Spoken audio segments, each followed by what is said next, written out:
Well, hello, everyone. Welcome to the We're Not Stumped podcast. I'm your host, Mike Bolland, and today is a Thursday. So we're going to go over some news and notes, but it's a Thursday in April. So I want to talk about something that's near and dear to my heart, but not for the reasons you think, and that's because it's Limb Loss Awareness Month. And if you're not going to listen to the end, because I'm going to make a lot of points in this podcast, if you're not going to get to the end, I'm going to give you the overall feeling and theme of this podcast. Limb loss, limb difference awareness is not about a month. It's about every day and about what you can do to make it better for people like us. Now, one of the things that comes with age, and certainly my age, I hit a milestone birthday recently. One thing I can say about me, though, I've lived with limb loss longer than anybody I have known or met now. Again, because of how old I am. That just comes with age. And we're not talking like just 10 or 15 people. And I'm certainly not saying that I have lived with limb loss now longer than anyone on this planet. I am not saying that. But I can tell you this. When I volunteer at Ability 360 or Arizona Disabled Sports or some of the other places that I volunteer at, Lively Limbs here, which is an amputee support group in Mesa, Arizona. There's also one on the west side that I support. I go up to Flagstaff and support the disability community up there. I don't know one person that has lived with limb loss longer than me. And the reason why I bring it up is because I'm going to call it like I see it. And a lot of the people that I see posting these sappy messages on social media didn't give a shit about someone like me until suddenly they were part of the community. And that's not right. That's not the way to do it. Because I'm going to tell you what right now, what's going on within the amputee limb loss community is we're talking to an echo chamber. We are talking to ourselves because there is no way, unless you were personally impacted by limb loss and limb difference, that you had any idea that April was Limb Loss, Limb Difference Awareness Month. As a matter of fact, let me do a little test for you. What is September? What are some of the awareness initiatives in September, as an example? You're not going to know. Let me give you a few, though.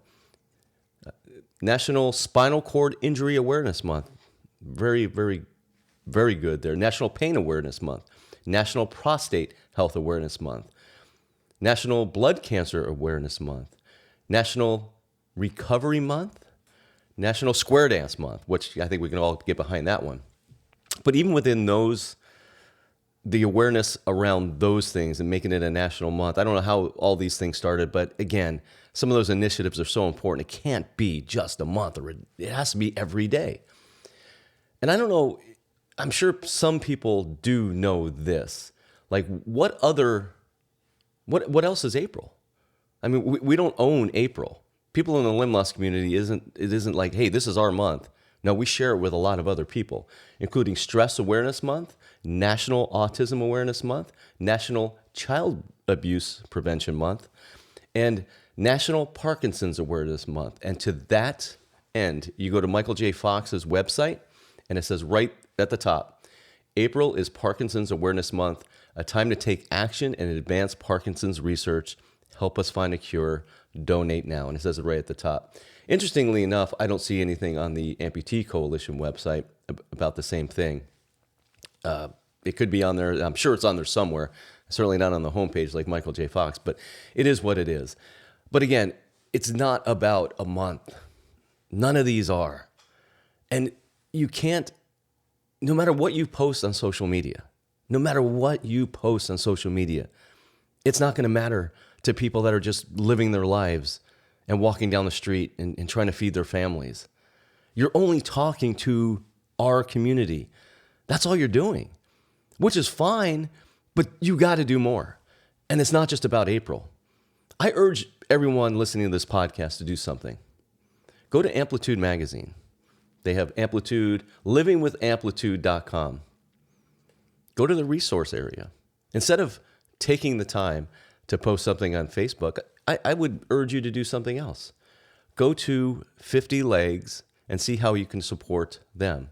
They're at 50legs.org, A Leg Forever, A Leg to Stand On, Ability Corp. Go to livingwithamplitude.com. They have a resource directory. And all these organizations are listed here. They did a great job with this. They have the National Ability Center, the National Alliance for Accessible Golf, the National Amputee Golf Association, which I've had a couple people on from that organization on the podcast. But that's where I struggle. Again, living as long as I have with limb loss, I know for a fact that people that are now in the limb loss community that are listening to this podcast did not give a shit about me as someone with limb loss not that long ago. Matter of fact, dare I say this? Because these people come from somewhere, right? People in my lifetime have prevented me from getting jobs, prevented me. It's a whole lifetime of things. And it didn't come from this community. So if you were not part of this community that long ago, and you're in a position to hire, you may have been part of the problem. You may have been part of the problem. And posting something on Facebook isn't part of the solution. Part of the solution is getting active. And you don't have to be a peer visitor for the Amputee Coalition to go visit people and to go reach out and to do great things. Some of these great organizations I was talking about. If you're in Arizona, reach out to me. I'll tell you how to get involved with Arizona Disabled Sports and Ability 360. But go to livingwithamplitude.com. There are plenty of organizations listed there that could use your help. Even if you share their information, I'd much rather you share their information, like I try to do on this podcast, than sharing something about living with limb loss. I've seen so many sappy posts on Facebook, and again, living with limb loss as long as I have, it's hard. I know it's difficult. It's a difficult thing, and to think part of the problem within our community is we have factions of people, right? I'm an upper, you're a lower. Who gives a shit? All right. I'm a congenital. I lost fingers this day. Who cares? Who cares? Because here's the deal. When it comes to limb loss, there's not a person I've interviewed on this podcast or met in all of the things that I've done. There's not a person I've met that said, well, the hardest part was, healing from my wounds. I'm sure that is the case for some people. But the overwhelming majority say the hardest part is the mental. And that mental, just because you're born with limb loss, doesn't mean you don't have the mental problems or the, the depression or the struggles. I mean, how many people listening here went to their first day of kindergarten with limb loss or been a 6-year-old kid having some 35-year-old adult ask you questions you don't even know how to answer because you're just living your life. That's where I really probably struggle the most when it comes to the limb loss community. Again, these factions. Well, I don't wear a prosthetic, do you? Okay, for a lower, I get it. I think most people, but I've had lower amputees, lower leg amputees not wear prosthetics and not want to wear prosthetics. It's a personal choice. And that's where I have the biggest problems, where we feel like we can judge others. And especially like, well, I've been in this community for 5 years now. I know everything. Bullshit. You don't. I don't know everything. It's just impossible to know everything.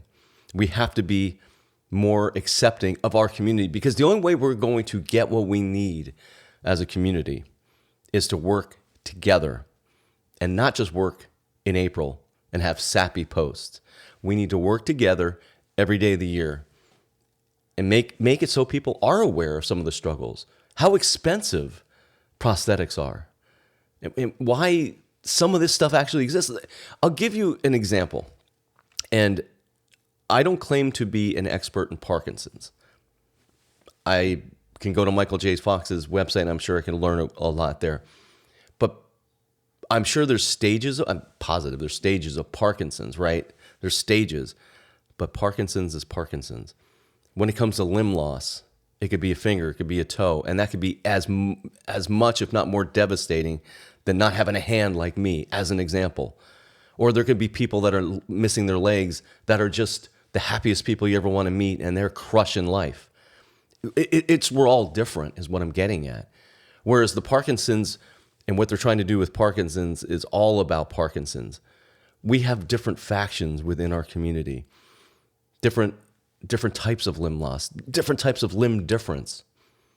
And the more we spread ourselves thin and think that, hey, why you don't wear a prosthetic because you're not trying hard enough. Shut up.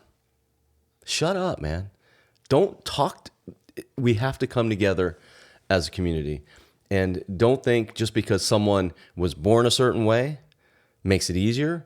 And don't think because somebody lost their limb later in life makes it easier. None of this stuff makes it easy. One of the hardest stories I ever heard, and I've asked this person to be on the podcast, and they have declined, respectfully declined. They were born just like me. Just like me. Now, I was lucky.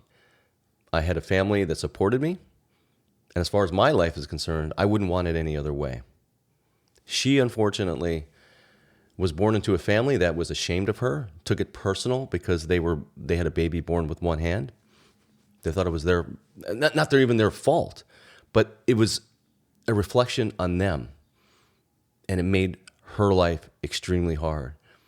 And it made it so going to kindergarten on the first day and getting bullied was extremely difficult on her because she didn't have the tools to navigate that. And because my parents, I did. So it's not about like congenitals have it easier or people that only lost an index finger have it easier. None of us have it easier. And it's not just about April and Limb Loss Awareness Month. It's every day.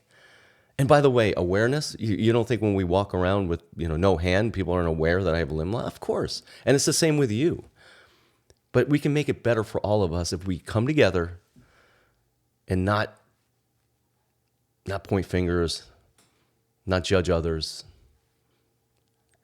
So this is a rant, and I get it. But I had to say it. My thing is, as I started, it's Limb Loss Awareness Month. I don't care. And you didn't either. You didn't either before you had limb loss. I don't care. You didn't know. You had no clue what Limb Loss Awareness Month was before you had limb loss. Yeah, maybe 10%. I don't know. But for the most part, no one did. And it doesn't matter. You're living your life. I get it. Everyone's busy trying to do their thing. But now that you are part of the limb loss community, do yourself a favor and don't just make it a month. Make it every day. Make it better for all of us every day. Volunteer. Share the words of a great organization. Share the mission of a great organization. And do this every day. And treat people with respect. Others within the community with respect every day. Well, that's it for the We're Not Stumped podcast. Today is Thursday. I don't even know the date. I guess it's going to be April 10th. Thursday, April 10th, 2025. As I say every week, everyone, have a great week.